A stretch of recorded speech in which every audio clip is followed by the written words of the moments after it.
Hey guys, welcome back. When Halo Combat Evolved re-released for like the 5th time a few months ago, I made a video covering the rather creepy and unsettling lore behind all of its multiplayer maps. Although there was one small problem. Because of the state of the Halo franchise when Combat Evolved released, its maps barely had any lore whatsoever. Halo's universe was still extremely mysterious and very much in the early stages of being fleshed out, and so all we could really do was kind of like just infer lore from the design and ambience and aesthetic of the maps. However, Halo 2 is a very different story. Hidden within its original 12 maps, its 11 DLC maps, and also Halo 2 Anniversary's 10 maps is an absolute wealth of deep, creepy, unsettling, and just overall thought-provoking lore. And so today, we're gonna dive into all of it. So don't forget to drop a like, subscribe if you're new around here and you want to see more Halo 2 lore to celebrate its re-release, I think. And also, don't forget to go and follow the Twitch, twitch.tv/EdenXperia. Fellas, I'm going to be plugging the Twitch until the flood arrive and consume us all, so, you know, you may as well just go and follow it. But anyways, let's break down the lore behind all 33 Halo 2 and Halo 2 Anniversary maps. Right, let's start off today by taking a look at the maps that could be considered quite close to home, the human maps, starting off with Ivory Tower. Quite an iconic map for more reasons than one. Ivory Tower was once the lavish home of one of New Mombassa's wealthiest socialites, a man by the name of Lance O'Donnell, rumoured by some within the city's great archives to be a distant relative of the once great jingle writer, Marty O'Donnell, but the jury's still out on that one. However, following Lance's unfortunate passing, the tower was converted into a public park, intended for use only by the upper echelon of New Mombasa society, giving the elite of this thriving city a calm and tranquil place to go and chill, a place conducive to solitary contemplation and repose. For some peculiar reason, however, this elite park was later fancied by wargames analysts for its unique verticality and vague symmetry, of which they believed to be the perfect VR training scenario for mid to close quarters combat. On the beaches of Zanzibar Island stands many highly efficient wind power stations, the focus of today's investigation being station number 7. In the 2400s, when the East African Protectorate launched their alternative energy campaign, which was part of their renationalisation initiative, Zanzibar Island was selected as one of the many that would house these large facilities. However, it seems that these stations weren't quite as efficient as the Protectorate had hoped. In the early 26th century, the station was recommissioned and repurposed, now for some reason a hotbed for classified military training exercises. But yet, among the now deserted Camp Frohman, the blue screen of death riddled facility, and the calming beach, the Great Wheel of Zanzibar Station 7 continues to turn, outliving all those who built it and providing ample training for those who now seek to defend it. Section 14, referred to as Headlong within the Wargames VR simulations, is a section of docks on the mainland portion of New Mombasa. In the daytime, the industrial harbour monitors traffic coming to and from Nyali, Tudor, and also New Mombasa Island, which is located right off the mainland. But when night falls, this shoreline industrial park becomes one of the most notorious hangouts for the city's dark underworld. Why the criminals favour this dock over the others is unknown. Maybe it's the shadowy corners or the overall lack of surveillance, but I'm sure the NMPD will crack down on them sooner rather than later. But for now, when the sun sets, this dock remains less than clean. Foundation is located deep within Chicago's Industrial Zone 8, which is now a deserted tactical autonomous robotic defense system testing facility. Referred to as the Thunderdome by some of the older generation who once worked here, Foundation was created by Acheron Security to build and test autonomous combat drones. However, with the rumoured and I emphasize rumoured rise, in augmented humans within certain secret branches of the military, Acheron decided to mysteriously abandon the facility, and also the project, leaving the Foundation facility desolate and left to fend for itself against the elements.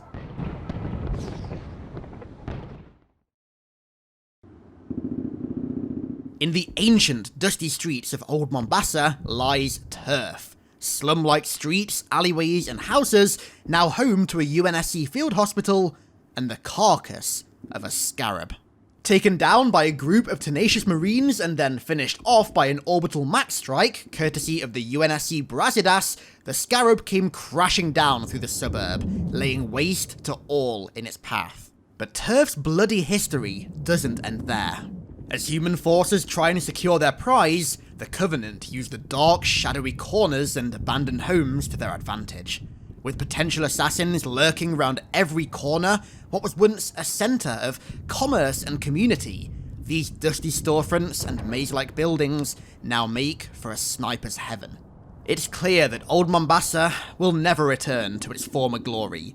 Its previous inhabitants saw tradition in these old, dusty buildings, but with the arrival of the Covenant, these traditions are the last of their concerns, as the carcass of the scarab breaking down their front door more than reminded them.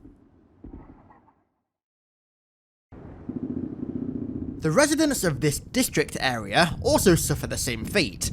District, another name for the Liberty Street neighbourhood, which is located in Sector 05 of Old Mombasa, beside the shores of Kilindini Harbour, is yet another war-torn region of this old city, except this time a more familiar one. Beyond the building that Chief, Johnson and the marooned Marines took refuge in as they began their trek through Old Mombasa, across the Great Bridge and into New Mombasa, is a small winding road surrounded by tall buildings, balconies and rooftops.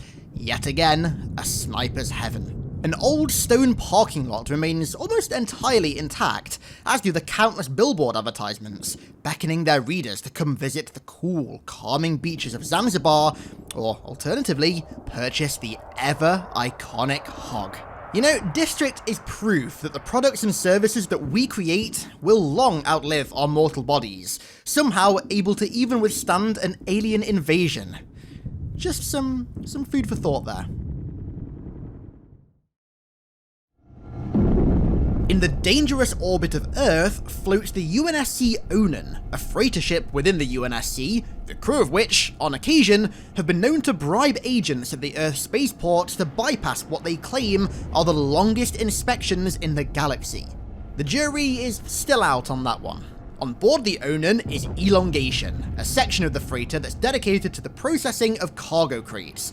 Now, thankfully, the Covenant happened to arrive at Earth on the opposite side of the planet, so the ever-moving conveyor belts of the Onan were left relatively undisturbed to aid in the sorting and shuttling of materials and supplies to both military and civilian recipients across the globe as they dealt with the invasion. No matter the state of the planet down below, Space FedEx are proud to continue to operate. I mean, how else would your Amazon Prime order of 5,000 biofilm canisters be delivered?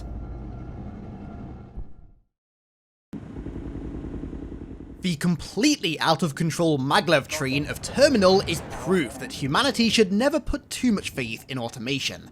That said, however, this rather idyllic train station gives us a glimpse into a pre-war-torn New Mombasa and the services that it once provided. Before the Covenant arrived and tore through the city, citizens would regularly eat lunch, go for some retail therapy and socialise among the towering skyscrapers of this station. Despite Lewitoni Maglev Station, as it was once called, being relatively untouched by the Covenant, the command console of its maglev train is not.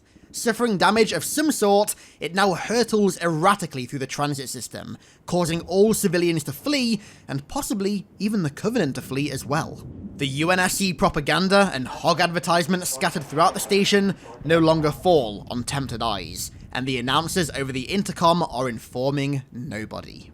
This desolate, out-of-control station now only exists as a hazard to all who encounter it, and the distant, lingering storm seeks to make matters even worse. The Tombstone facility was once a proud UNSC munitions testing complex. But like many of today's arenas, it now lies dormant, surrounded by the carcass of New Mombasa and basking in the ominous orange glow of its sunset. However, much to your surprise, the arrival of the Covenant was actually not what put an end to this facility's working days. Several safety concerns came to light, and its operators were forced to decommission it, leaving this extremely industrial weapons lab and also some of its most powerful prototypes to gather dust for an unknown amount of time, only adding to the aesthetic its creators were undoubtedly going for when designing it, an aesthetic that is only enhanced by the amber skyline and the remnants of New Mombasa that surround it. Oh, hang on, one sec fellas, I'm just getting a transmission from the 21st century. Let me just answer this real quick before we continue with today's cartography. It's Raycon, who are apparently sponsoring today's video. That's right, no matter what year or century it is, and no matter where you are in the galaxy, Raycon's everyday E25 earbuds are always the earbud of choice. Just go to buyraycon.com/hiddenxperia and get 15% off your first order. As you can see, your boy rocks the black E25s, and not only do they look great and fit perfectly, coming in a nice, comfy, compact and noise-isolating design, but they also start at about half the price of other premium wireless earbuds, while sounding just as great. On top of that, they even come with 6 hours of playtime and seamless Bluetooth pairing. So, no matter which ancient temple, biohazardous research facility, or alien ship you're exploring, the everyday E25s are the perfect companion. So again, go to buyraycon.com/hiddenxperia to get 15% off your first order. Now, it's time to return to today's comfy cartography. Now, let's move a little bit out of our comfort zones and take a look at the architecture of our species' greatest enemies, starting off with midship. Don't let the alien, yet still familiar luxury of midship fool you. The Pious Inquisitor, the Covenant battlecruiser on which this map is situated, is actually one of the fastest ships in the entire Covenant fleet, and one with an interesting history. It came to Earth under brute control as part of Regret's fleet, the Fleet of Sacred Consecration. However, when the Great Schism began, elites under the command of Artas Vadum seized control of the ship, returning it to high charity to aid the elites in their civil war against the Covenant. When the Flood arrived, it formed part of the blockade that was built to prevent the parasite from gaining access to the Holy City, before eventually being summoned to Earth to glass Voy and stop the parasite from spreading there. It then went on to survive the Battle of the Ark, return to Sanghelios, and take part in the elite civil war that was going down on their home planet, referred to as the Blooding Years. From there, it exchanged hands quite frequently, from elite separatists to jackal pirates to insurrectionists, and all the while, Kilo 5 and Oni Black Ops team were working to retrieve it.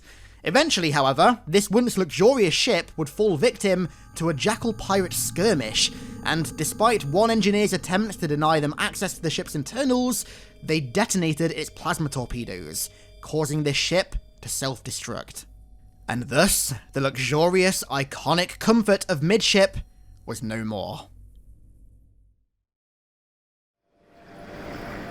The grandeur of High Charity is a vista for the pious who contemplate within Gemini, a palatial place of meditation for only the most devout within the Covenant. Set in the garden of reverent contemplation, Gemini is a temple of thought and worship, dedicated to the Prophet of Truth, as indicated by the noble stone statue, and is easily one of the most religious holy grounds we'll cover today. This temple acts as not only a place for other prophets to quietly honour truth, but also as a refuge for senior prelates of whom could retreat to this garden, seeking its solace while contemplating the mystery of the Forerunners.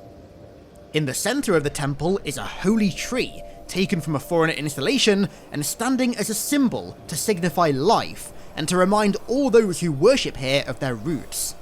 And visible from the outer balcony is the key ship, the Anodyne Spirit, key to completing the great journey and to seeking salvation.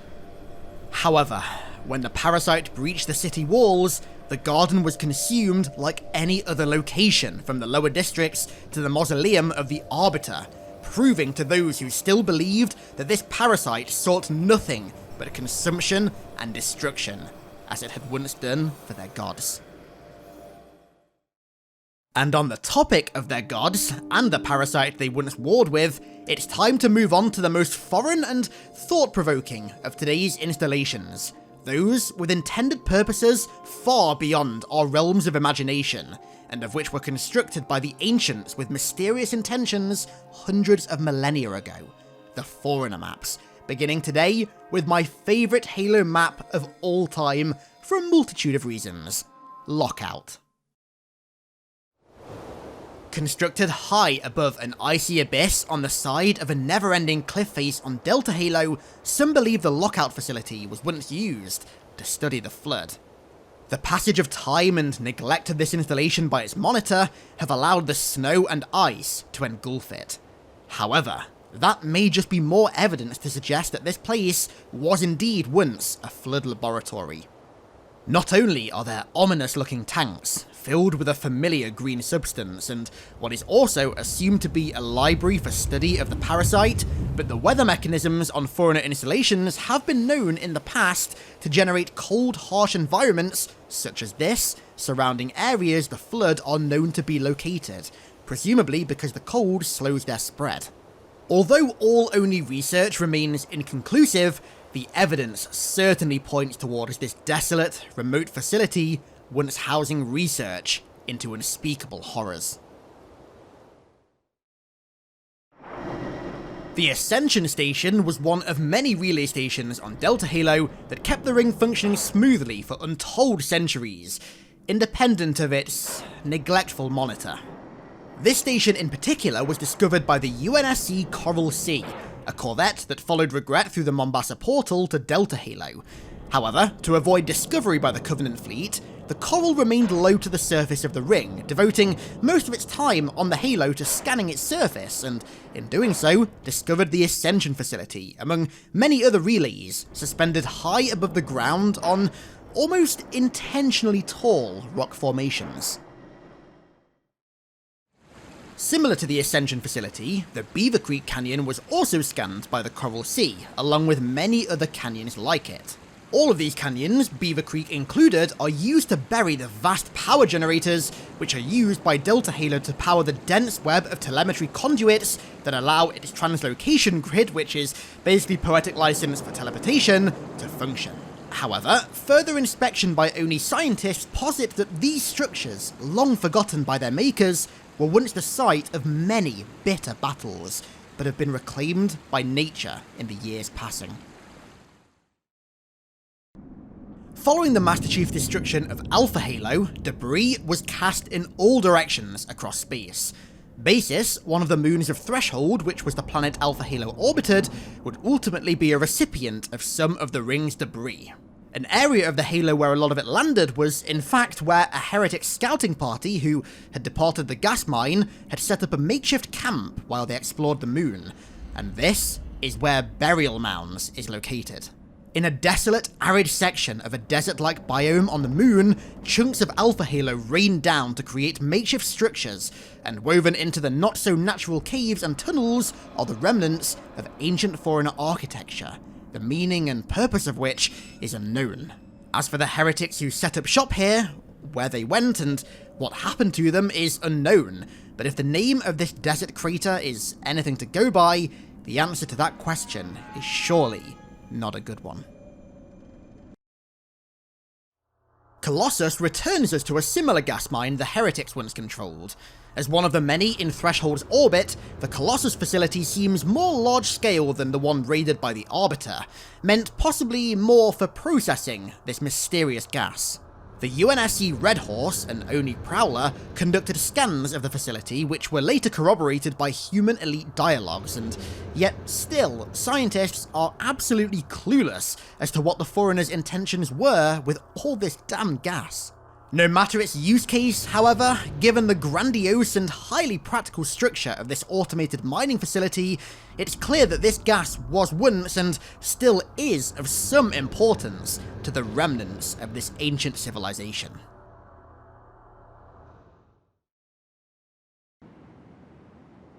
Steeped in the shadow of its bloody brother, Coagulation, a valley very similar to an all too familiar gulch found on Alpha Halo, was another installation discovered by the UNSC Coral Sea on Delta Halo. Investigating their scans, ONI researchers theorized that the Coagulation Valley, as it was referred to, was once a training site for young Forerunner warrior servants, seeking to prove their prowess in combat arenas before eventually going off to fight the ancient humans or the Flood on the front lines. The large array of combat scenarios, from vehicular to long range and medium range to close quarters combat, made this valley the ideal place for it. But that's just a theory. An ONI theory. Situated within a dark, dank cavern is the Waterworks facility, an ancient, yet genius Forerunner facility that not only marks their incredible ability to mimic natural beauty, but exemplifies their true intellect. The structure in the centre, containing a large piston, acts as a hazard to all who encounter it, but its true purpose is unknown. Another hazard is the large stalactites, which can be detached from the ceiling with small arms fire. It's clear all Forerunner health and safety workers were the first to be sent to the front lines to fight the parasite. Whichever ancient rate constructed this facility did so with precision and with a keen aesthetic eye as well. Ground level lights, the cracks in the cave with sunlight breaking through, and the use of the cave's natural formation in their structures proved that beyond their immense technological and combat proficiency, the Forerunners were masterful architects. Arguably the most terrifying map within Halo 2, rivaling that of even Lockout, is Containment. This arena may, at first, look relatively normal, but when you consider how the Halo's weather systems have changed in its vicinity, combined with the massive, dense, brutalist-style copper walls, the explosives scattered across the no man's land, and of course the name, it's clear battles with terrifying consequences were once fought here. All structures are designed in an incredibly pragmatic manner, contrasting those massively of other Forerunner installations, suggesting that those who built this place had little time to do so attractively. A truly horrifying implication given the Forerunners' usual focus on the beauty of their creations. The site itself acted as part fortress and part laboratory within the Flood quarantine zone on Delta Halo, a prison within a prison, acting almost as a field research lab for Forerunner scientists. This frozen tundra now lies lifeless and barren, but only for now. The ancient Forerunner security barriers within the structures, created to protect key scientists doing field research on the parasite, create a biological airlock, separating this dead, forgotten land from the rest of the ring and the rest of the quarantine zone. The large mechanical gates somehow still function, a relic of those who were bravely stationed here to watch over the Flood infection, to either research it or to defend those who were, but ultimately to help prevent total galactic consumption. Believed by some to have once been a prison or a dungeon, an abundance of evidence suggests that the ruins of Warlock were in fact a temple of some sort, with each quadrant dedicated to one of the elements: fire, earth, water, and sunlight. These ancient stone ruins now lay forlorn and forgotten, their true purpose lost to the ages, yet still they may hold one of the many keys to unlocking the mystery of the Forerunners. Now, it appears oddly that some of the stone structures were not actually built here, and were in fact transported from another location entirely. Now, why ancient Forerunners decided to do this, and what they sought to gain from constructing this monolith, we'll more than likely never know. At some point in its lifespan, both human and Covenant troops have passed through this jungle shrine, leaving their footprints on this once sacred ground. Sacred ground that brings with it a sense of foreboding, exacerbated only by the dark, dank atmosphere, the rain and distant roar of the wind, and the rattling of unidentified alien mechanisms and creatures. This arena really epitomizes the fear of the unknown.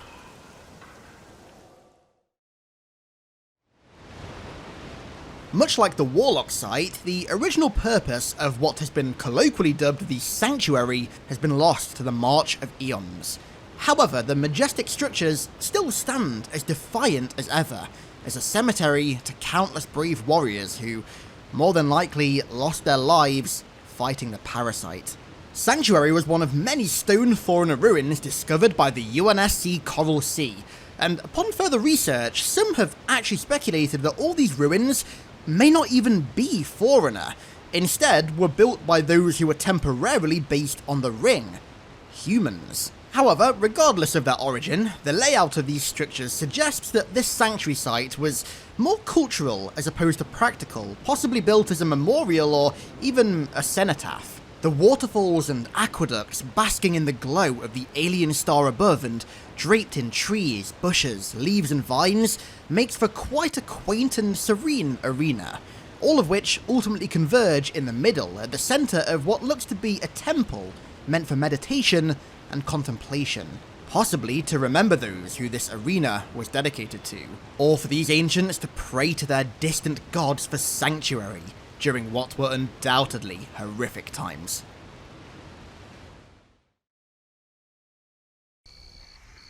Speaking of horrific times, Backwash is the amalgamation of everything the Forerunners did to prevent the galaxy from succumbing to the horrors of the parasite. This facility proves that every rate, from warrior servants to life workers and even builders, played a crucial role in saving the galaxy from an awful fate. The facility itself is the surface level of a subterranean flood containment facility in the heart of one of Delta Halo's many swamps.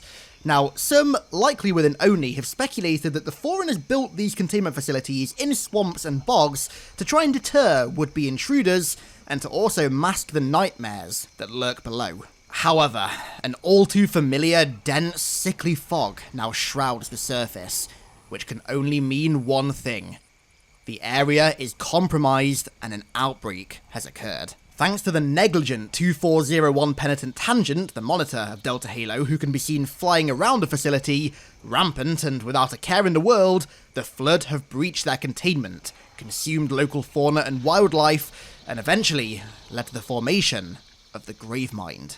In fact, there are even strong indications that beneath the shroud of mist that now drowns this swamp lies a powerful intelligence, one with eons of knowledge, and who shares the same life essence as the only thing the ancients ever truly feared. Whoever is responsible for this lapse in containment protocols should be decommissioned immediately.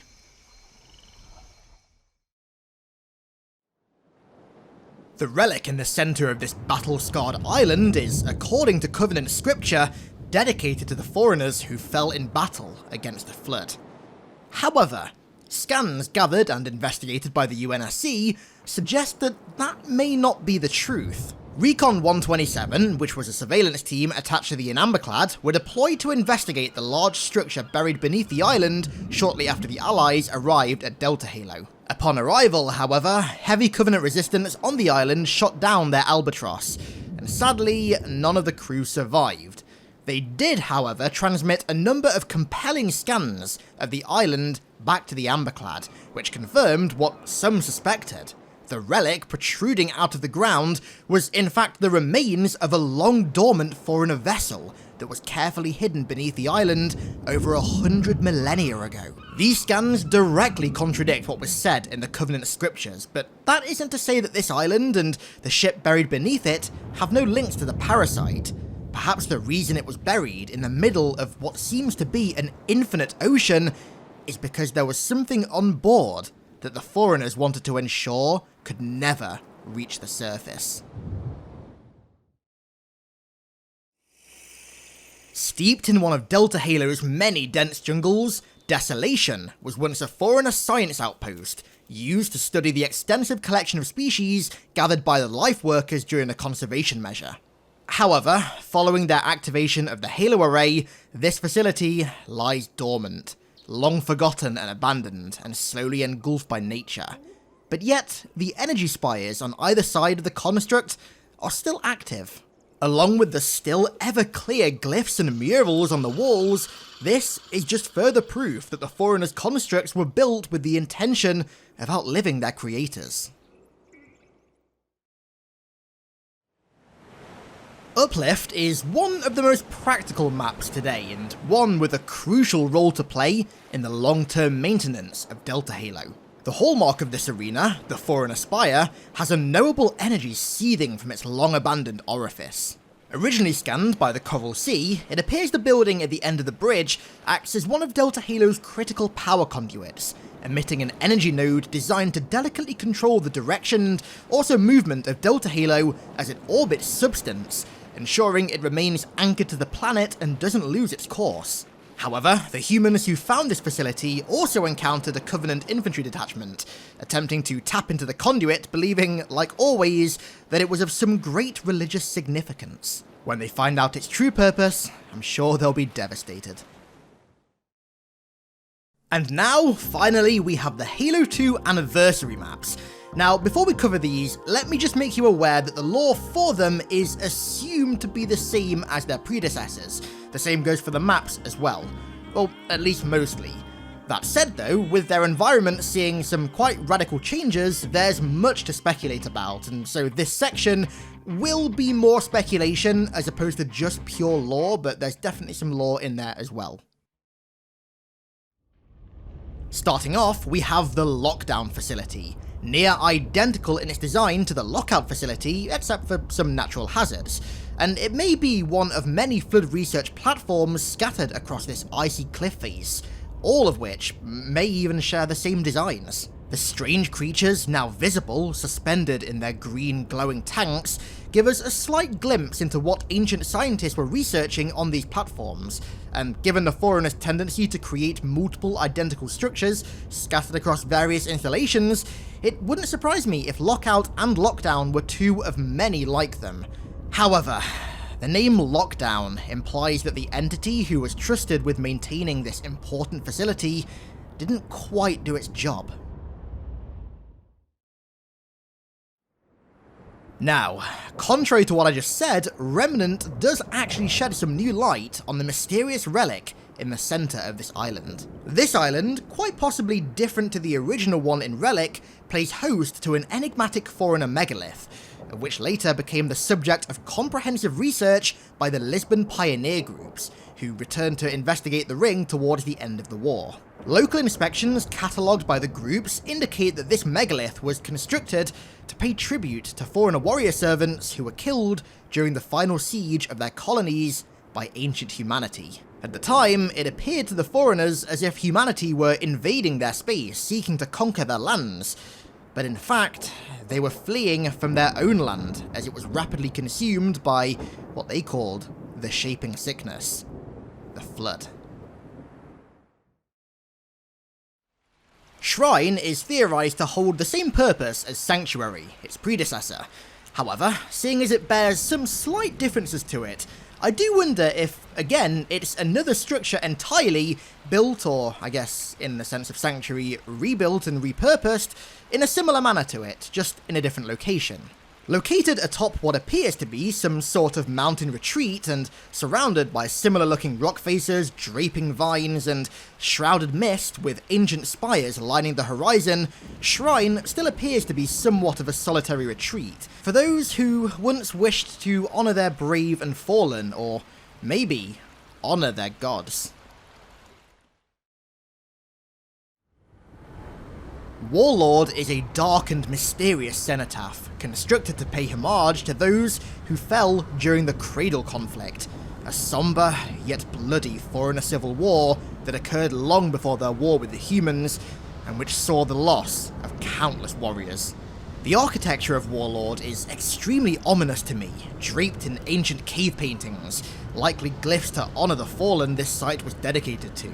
Surrounding this graveyard-like monument and the dead tree that stares over it, an aggressive maelstrom forms, exacerbated by the large energy beam erupting from the spire, which may even be the cause of this storm, possibly to ward off intruders from this holy ground, and to ensure the land of the fallen is never desecrated. The overall green aesthetic, combined with the ancient stone structures and the beam of energy emitting from the centre, really remind me of Minas Morgul from Middle-earth. Whether Tolkien had somehow encountered this site when designing the fallen Minas Ithil, or whether it was merely a coincidence, is unknown. But despite this site's purpose as a graveyard, as a holy ground dedicated to brave warriors, these two locations emit equally disturbing and foreboding atmospheres.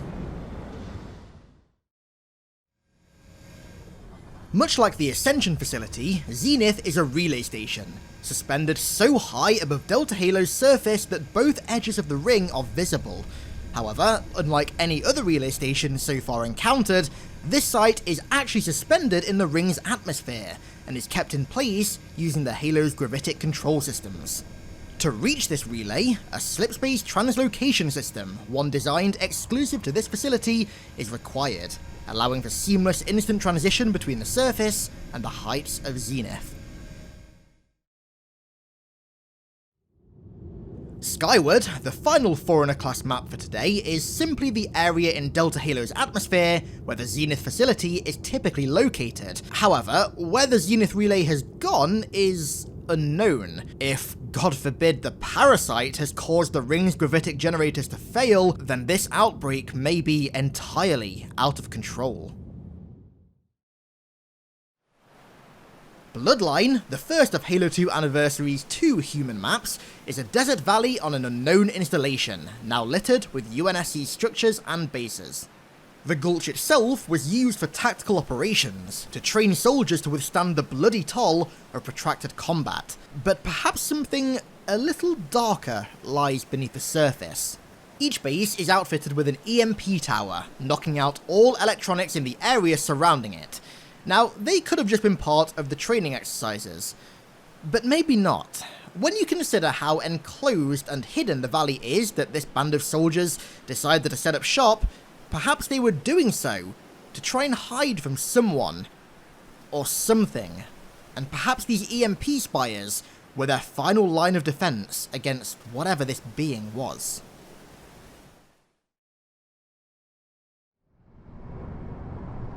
Stonetown is one of dozens of wind power stations constructed and later abandoned by the East African Protectorate in the 25th century. The Stonetown station, however, seems to have succumbed more to the sands of time than the Zanzibar station, with its great wheel quite literally falling apart. Awash, an area of an ocean amid scattered islands, was discovered by the Office of Naval Intelligence. During their investigation into this sector of Delta Halo, their research patrols uncovered a great deal of insight into the Forerunner's defense strategy. Perhaps more than just ruins lies beneath the surface of the ocean. And finally today, we have Nebula, an area of space in an unknown star system. Within this dark, lonely sector is a scattered asteroid belt, a strange orb of plasma or light or something, and what looks to be a dying star, providing an ominous yet at the same time morbidly beautiful orange glow. The remote contact team charged with the security of this site deemed it far too dangerous to remain, and thus it now lies abandoned, silent in the heart of deep space. And so, that's it. Deep breath. That is the biggest behemoth of a video that I have ever made. The lore behind all the Halo 2 and Halo 2 Anniversary maps. Please guys, if you enjoyed this video at any point, don't forget to leave a like down below, leave me a good old comment, and also, if you're new around here and you haven't done yet, subscribe, and also follow the Twitch if possible, please. As I'm sure you can imagine, this video was a monumental effort, so, you know, all the support you want to throw my way, I would really, really appreciate. And so, I want to give a massive thank you to Matthew Rattling Thunder for becoming a new Primordial over on Patreon. Man, we have so many Primordials over there now, it's like the precursors were never wiped out. And of course, everybody else who continues to support me over there as well. And thank you all so much for watching, I really do appreciate it, and I'll catch you all in the next one.